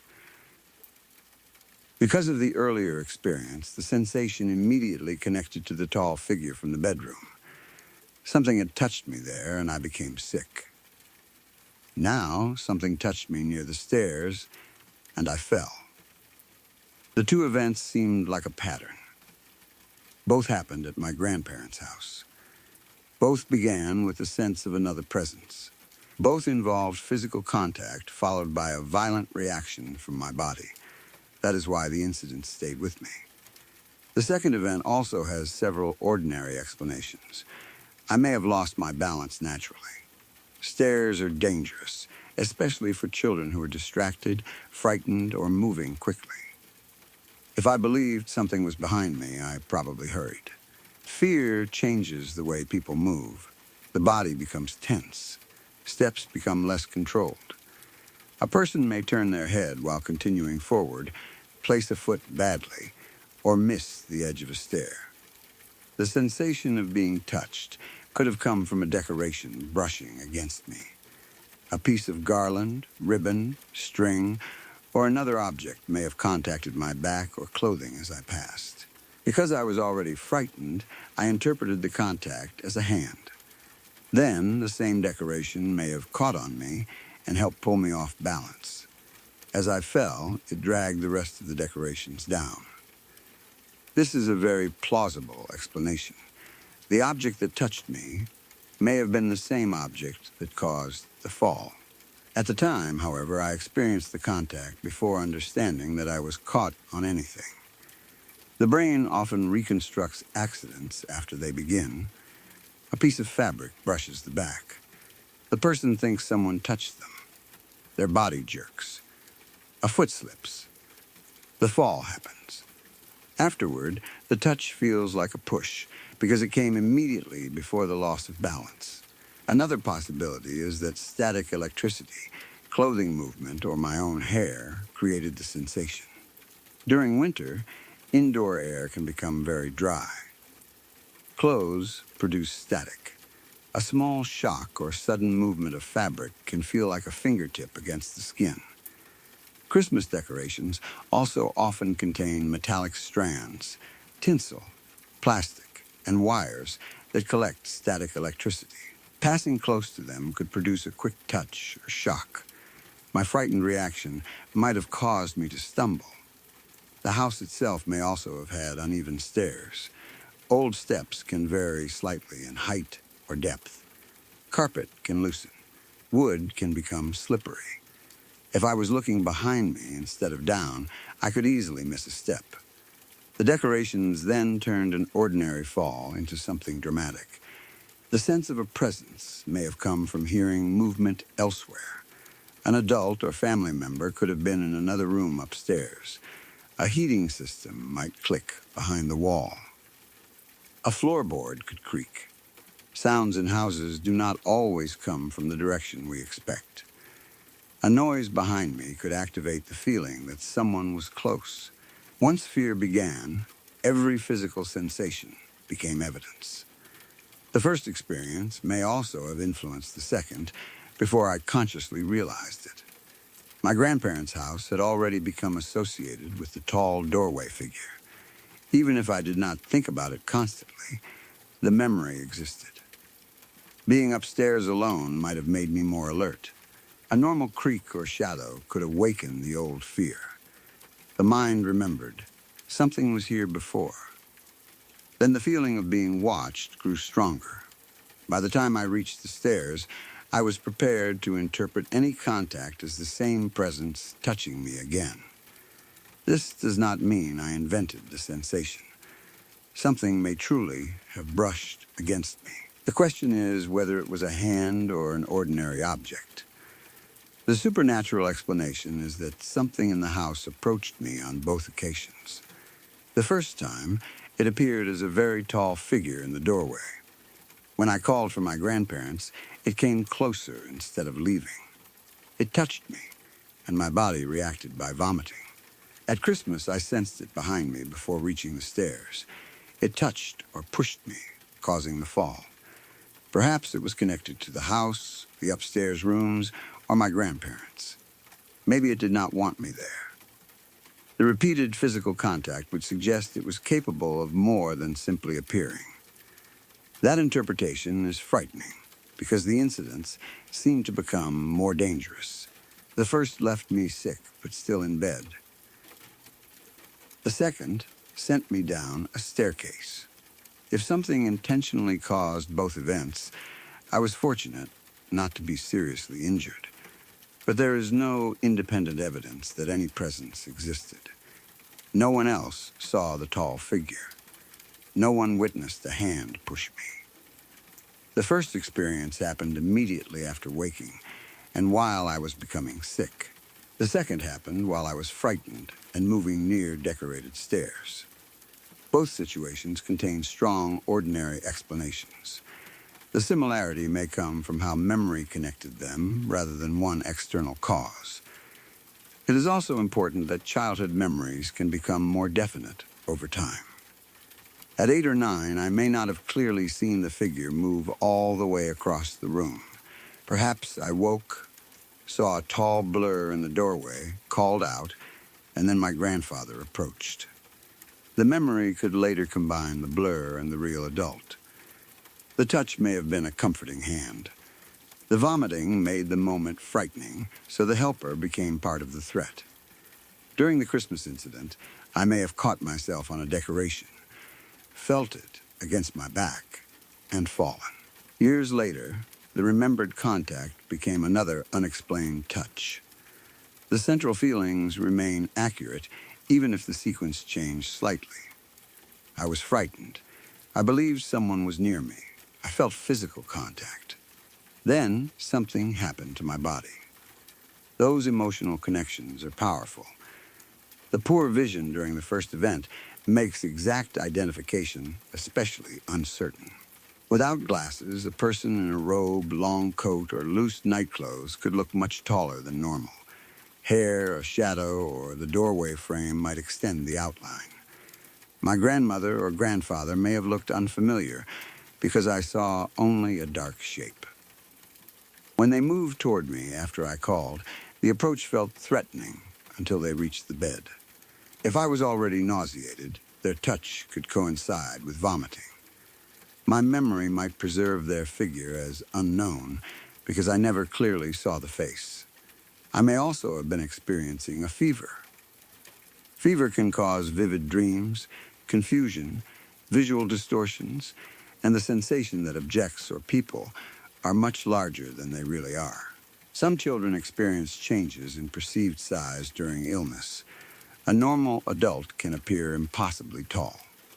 Distances stretch. Rooms feel distorted. If I was sick enough to vomit, fever or infection is plausible. That could explain the figure's size better than anything paranormal. The body knew it was ill and woke me. The mind interpreted the room incorrectly. A grandparent came to help.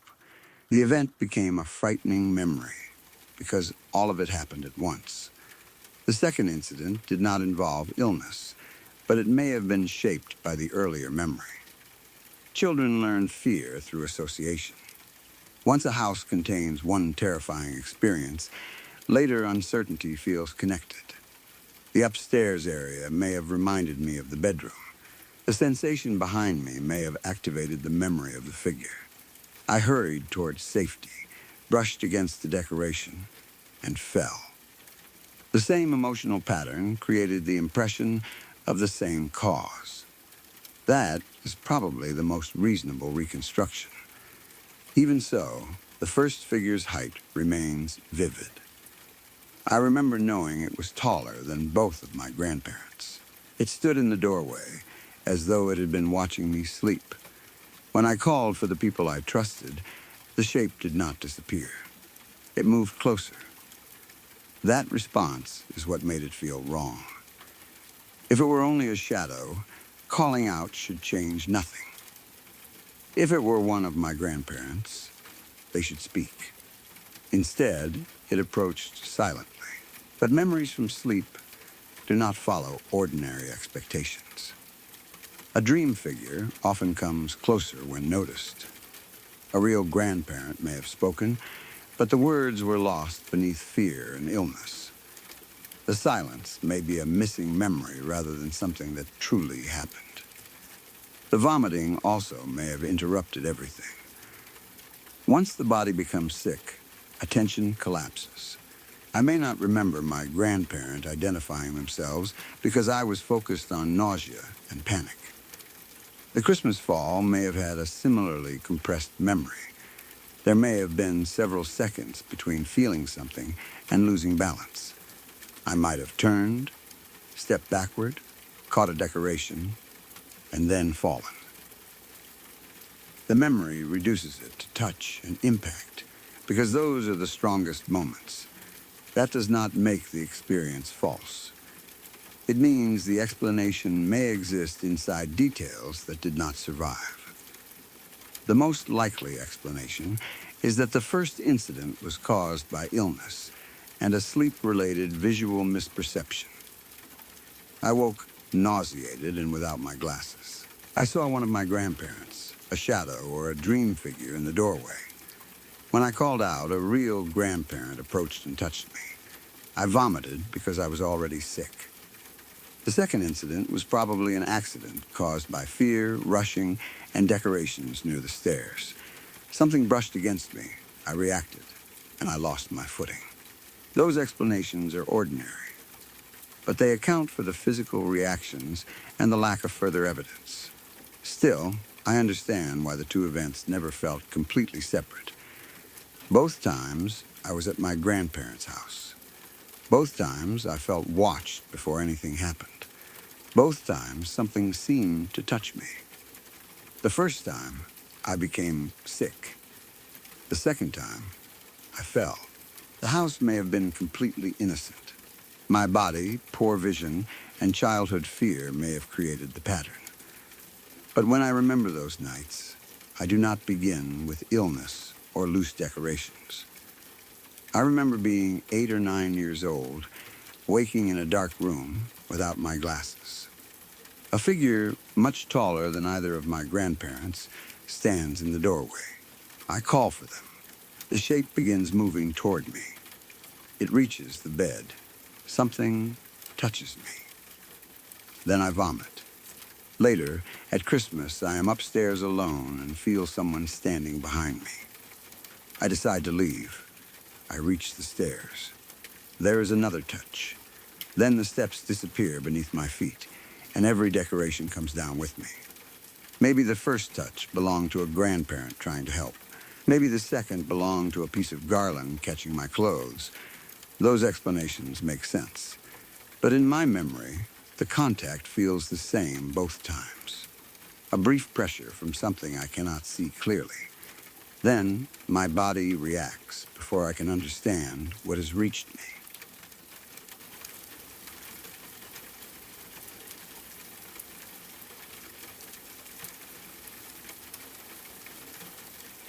The strongest detail is the timing. You joked that a roadside shadow looked like a ghost. Then seconds later, an engine-like roar surrounded the car, and the entire vehicle began vibrating on an otherwise empty mountain road. I'm keeping the isolated descent, your friend's sudden command to drive, and the uncertainty between a mechanical problem, unseen vehicle, mountain acoustics, and something neither of you could locate at the center. It was around 6 in the afternoon when my friend and I decided to drive up a mountain outside the city. We were not going anywhere specific. We only wanted to enjoy the view, listen to music, and spend some time away from everything below. It was one of my favorite drives. The road climbed quickly, winding back and forth along the side of the mountain. In some places, there was a steep wall of rock on one side and a drop on the other. The turns were tight enough that I never drove carelessly. It took roughly an hour to reach the higher areas, depending on traffic and how often we stopped. That evening, there were not many other vehicles around. The sun was getting lower as we climbed, and the city beneath us gradually changed from buildings and streets into one wide view. After about half an hour, we found a good place to pull over.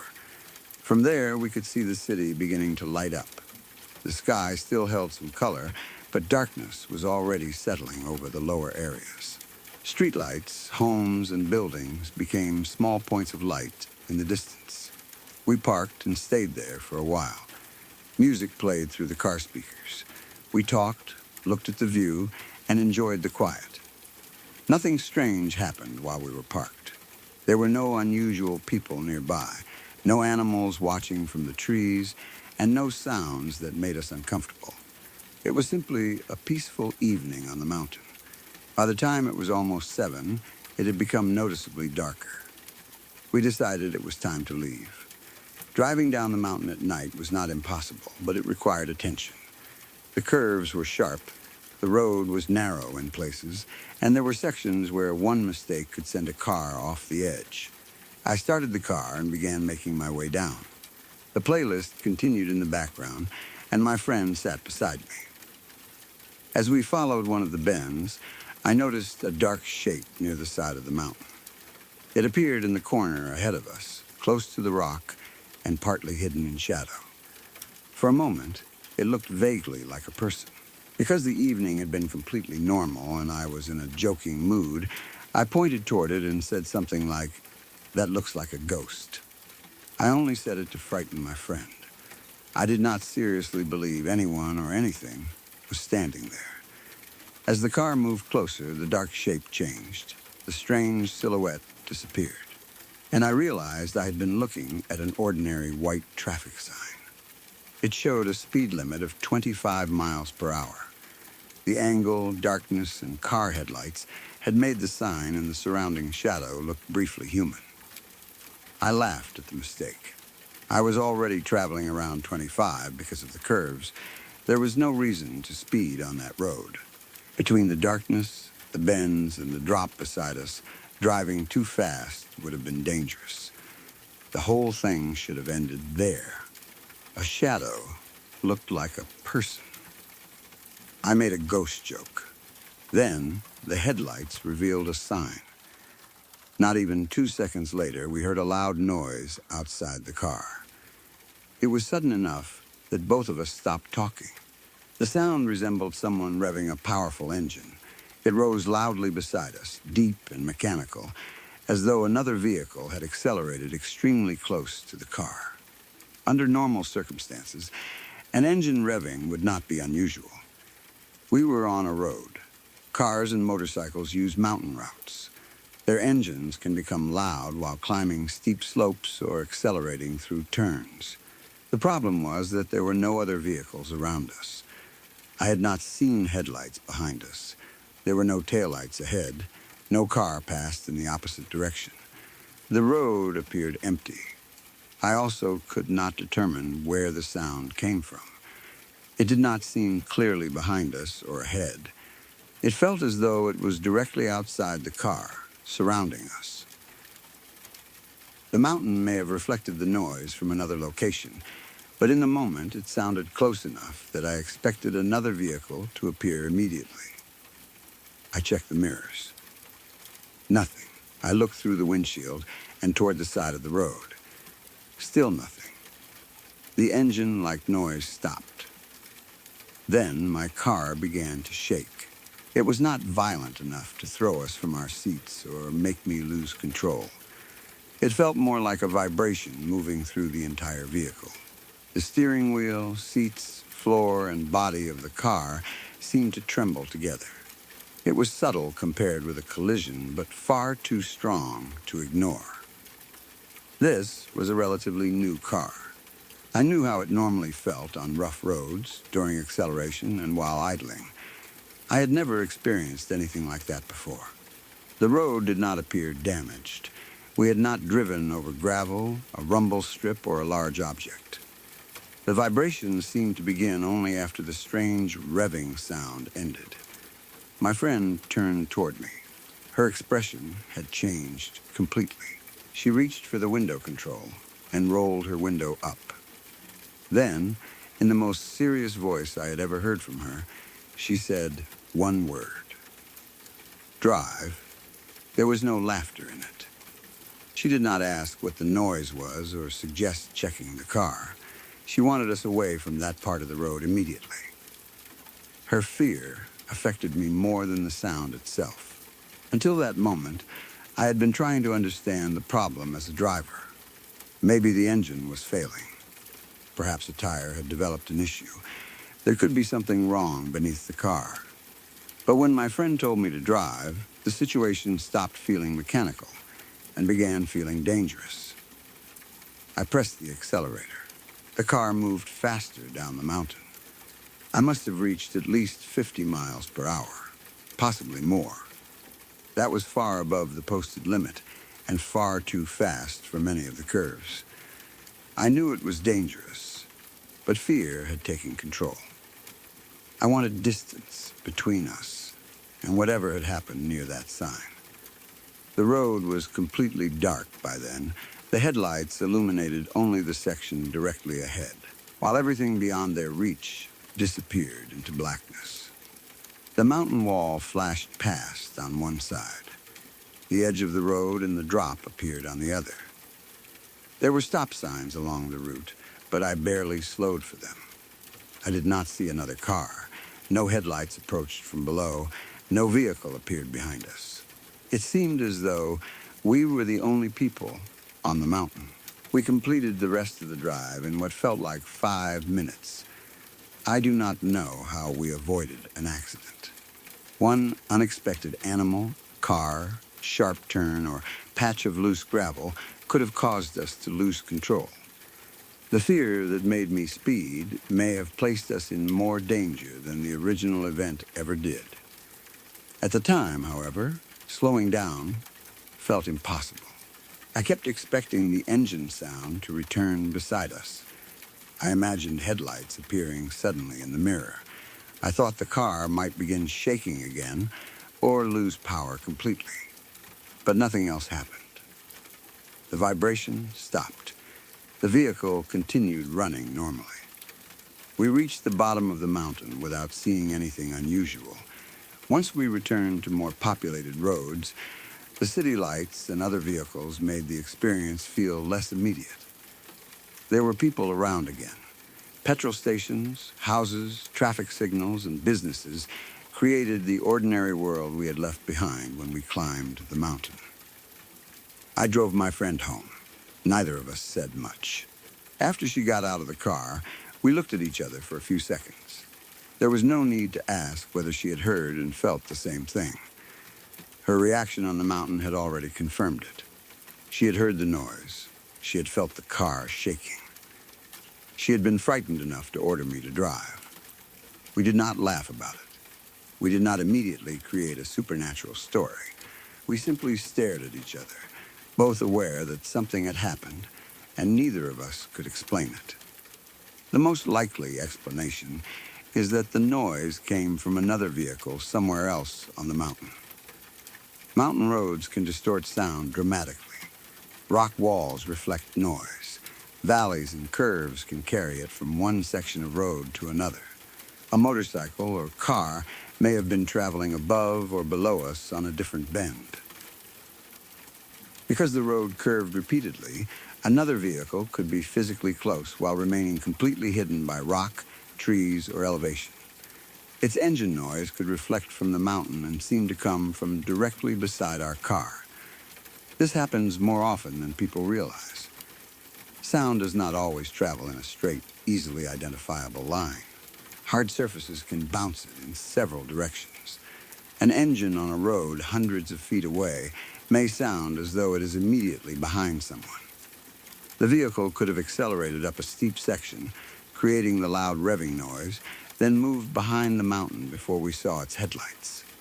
That would explain why the sound was real, but the source remained invisible.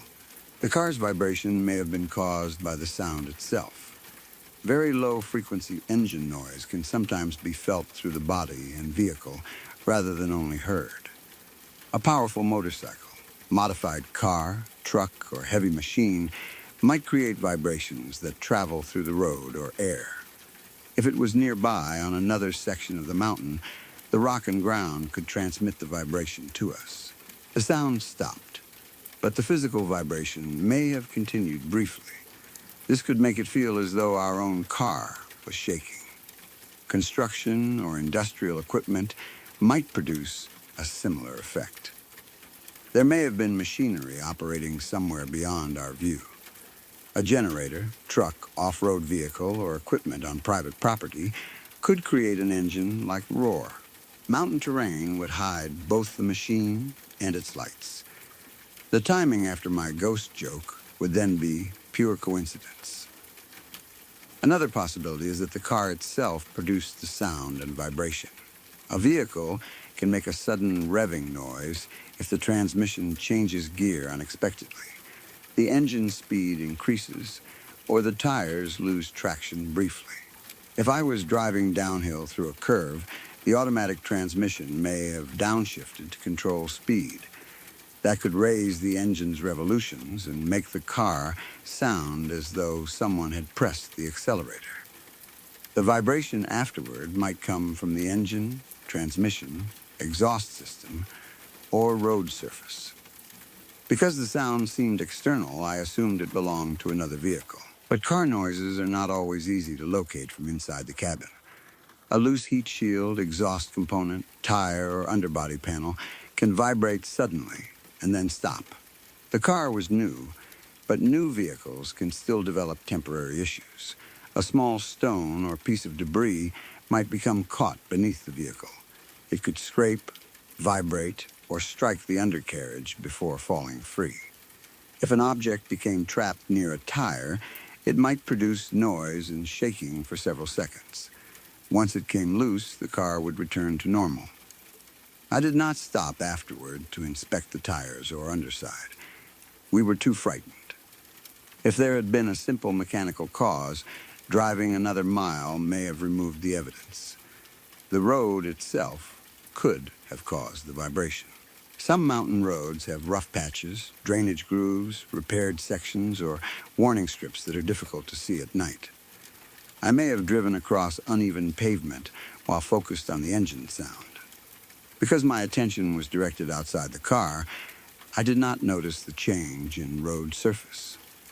The vibration seemed mysterious, only because it occurred at the same moment. A patch of corrugated or damaged asphalt can make an entire car shake without causing a dramatic jolt. When the tires leave the rough area, the vibration stops. If the road curved, the headlights might not reveal the surface clearly until it was already beneath us. Wind is another possible explanation.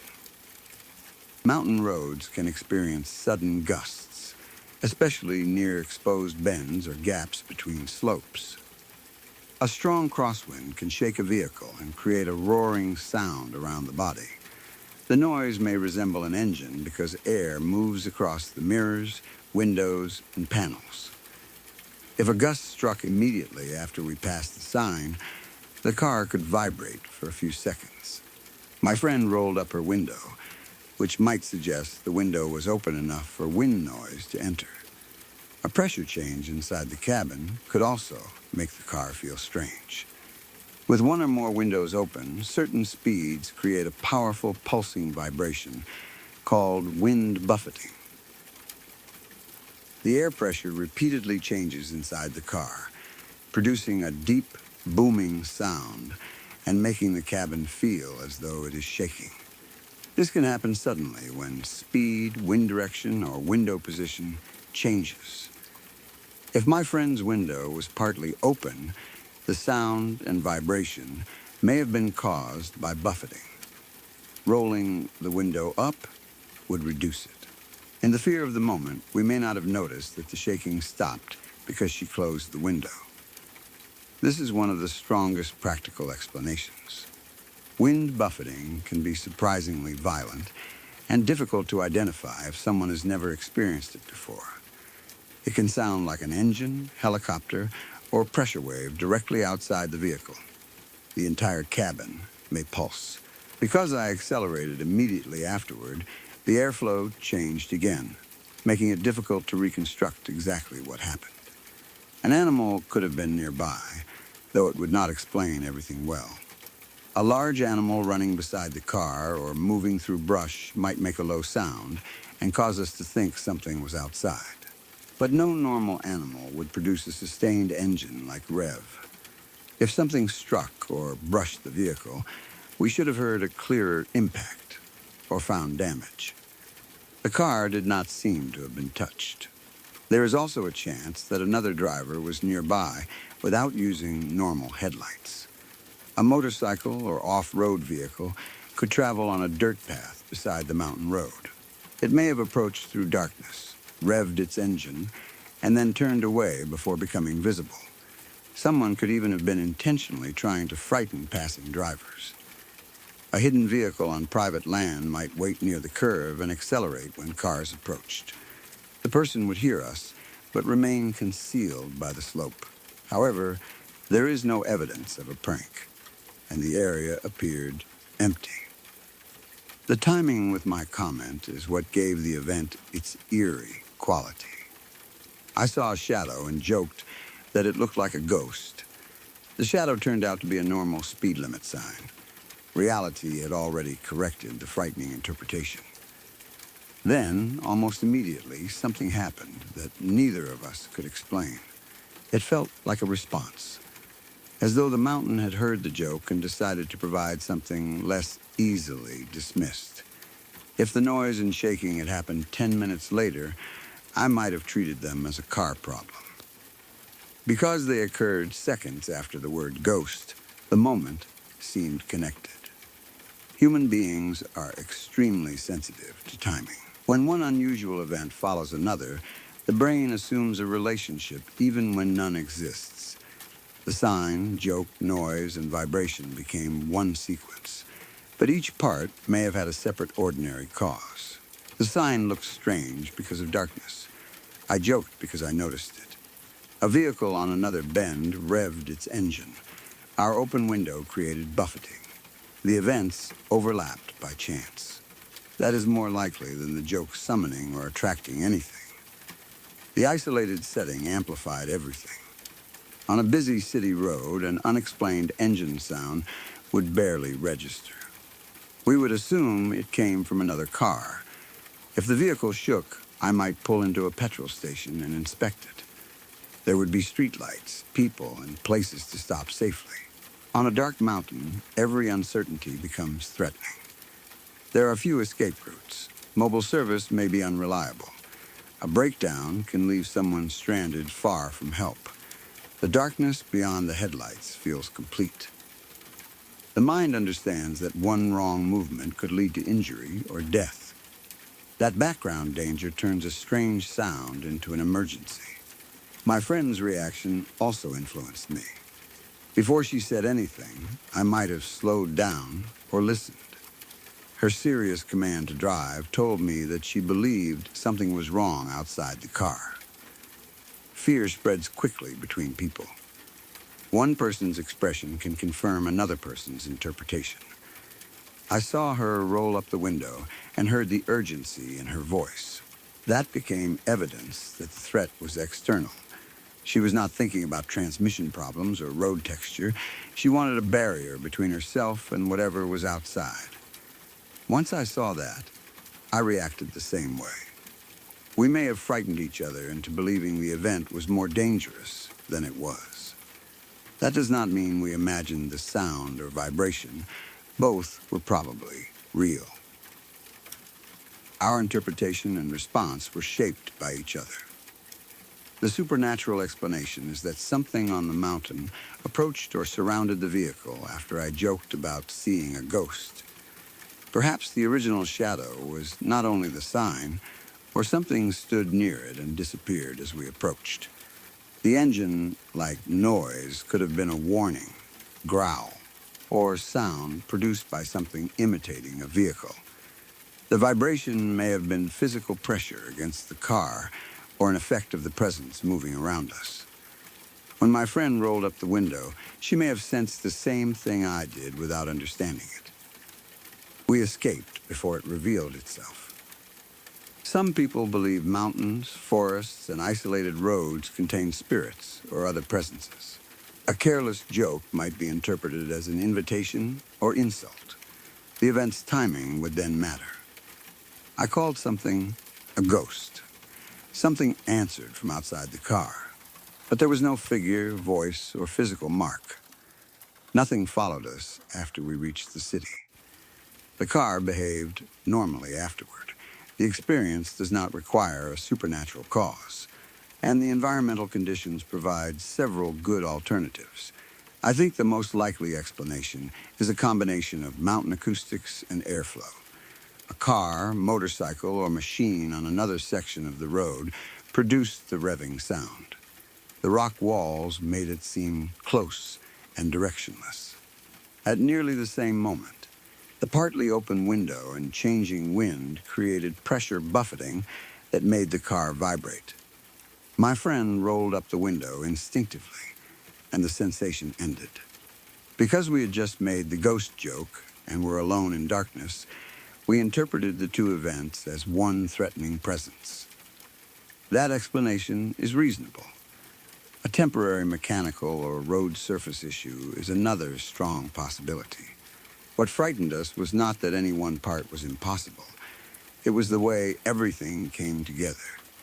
The empty road, the false figure beside the mountain, the joke, the invisible engine, the vibration, my friend's face, the darkness closing around the headlights. I regret how fast I drove afterward. Fear made me ignore the real danger. A mysterious sound is frightening, but taking mountain curves at twice the speed limit is far more likely to kill someone than a ghost. We could have gone off the road, struck an animal, or hit another vehicle coming around a blind bend. The fact that we reached the bottom safely was fortunate.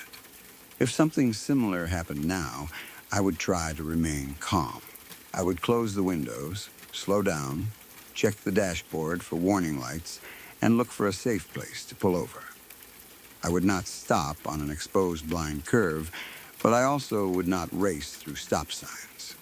Once in a safe area, I would inspect the tires and vehicle. At the time, all I understood was that something had happened beside us, and remaining there felt dangerous. The drive never felt the same afterward. It had been one of my favorite places to go. The route offered a view of the city and a sense of distance from everyday life. After that night, the same isolation that had made it peaceful became threatening. Every dark bend contained the possibility of hearing that sound again. Every roadside sign might briefly look like a person. The empty road no longer felt private in a comforting way. It felt unwitnessed. I think that is why the experience has stayed with me, despite not being especially dramatic. We did not see a monster. Nothing chased the car visibly. There were no claw marks, missing hours, or impossible figures in the road. There was only a sound and a vibration. But both occurred where no obvious source existed. For a few seconds, the car felt surrounded by something we could hear and feel but could not see. When I return to the memory, I see the city lights behind us and darkness ahead. The headlights move across the rock wall. A shape appears near the road. I laugh and tell my friend it looks like a ghost. As we approach, it becomes a white sign marked 25 miles per hour. The frightening image has an ordinary explanation. Then the engine-like roar erupts outside the car. I check the mirrors. There are no headlights. The road ahead is empty. The noise stops, and the car begins trembling beneath us. My friend rolls up the window, turns toward me, and says, "Drive." I press the accelerator.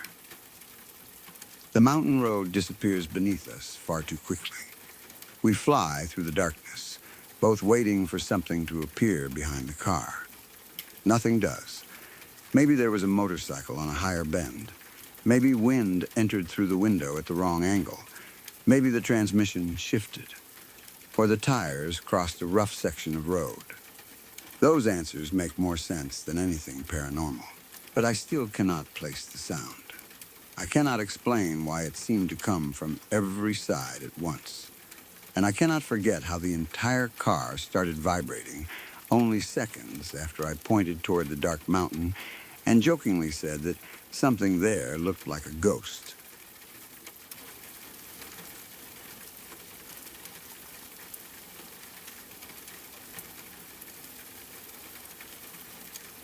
The broadcast is ending, but some voices do not disappear when the radio goes quiet. Maybe one of tonight's confessions will stay with you. Maybe you will remember it the next time your phone rings at an odd hour, or when you hear something outside after midnight. Leave a comment with the story that got under your skin the most. Subscribe to Dead Air Confessions for more stories from the people who called in after something went wrong.